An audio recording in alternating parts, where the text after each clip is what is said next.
నీకు చేతనైంత వరకు సమస్త మనుషులతో సమాధానముగా ఉండుడి. ప్రియులారా మీకు మీరే పగ తీర్చుకొనక దేవుని ఉగ్రతకు చోటియుడి. ప్రైజ్ ద లార్డ్, హల్లెలూయా. మీకు మీరే ఏం చేయొద్దు, పగ తీర్చవద్దు. ఎవరికి ఇవ్వాలి?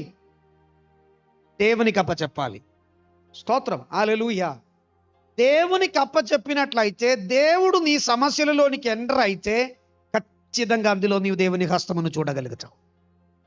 నా జీవితంలో ఇన్నాళ్ళు వరకు నేను అదే చూశాను. వ్యక్తిపరముగా నేనే గొడవకు లొల్లికి రాను, నేను దేవునికి అప్పగిస్తాం. దేవుడు పని మొదలైందంటే, దేవుడు పని ప్రారంభం చేస్తే దాని ఎదుట నిలిచే వారు ఎవ్వరు ఉంటారు. హల్లెలూయా. శక్తి లేని వాళ్ళం మనం, కుందేలు లాంటి వాళ్ళం కదా. మనకు శక్తి లేదు, బలం లేదు, సింహముతో కొట్లాడడానికి శక్తి మనకు లేదు. మనం ఏం చేయాలి? యూదా గోత్రపు సింహమైన దేవునికి మనం పని అప్పచెప్పాలి. హల్లెలూయా.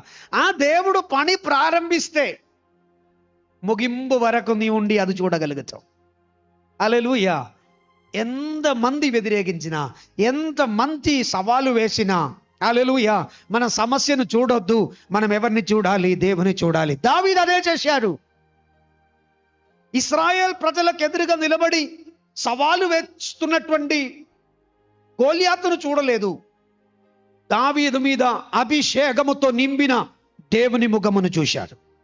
హల్లెలూయా.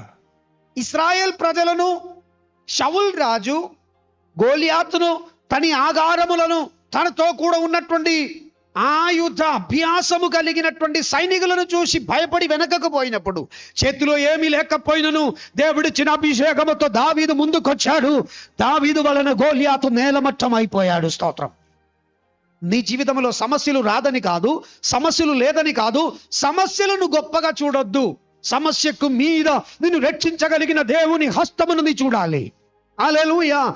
సముద్రపు అలలను చూసిన వారు సముద్రములో మునుగుచుండగా సముద్రపు అలల మీద నుండి నడుచుకుంటూ నీ దోణలోనికి రావడానికి శక్తి కలిగిన దేవుని ముఖం వైపు నీవు కన్నులెత్తినట్లయితే ఆయన నిన్ను చేతులు పట్టుకొని లేవనెత్తే దేవుడవై ఉన్నాడు.